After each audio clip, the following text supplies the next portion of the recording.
हौ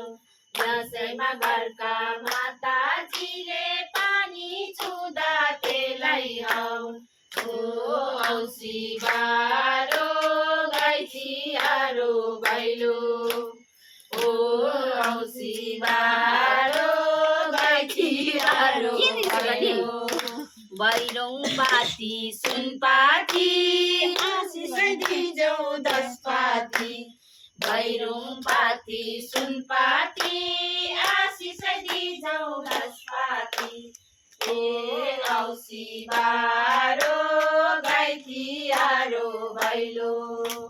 औँसी बारो गाई तिहारो भैलो जसले दिन्छ मामुली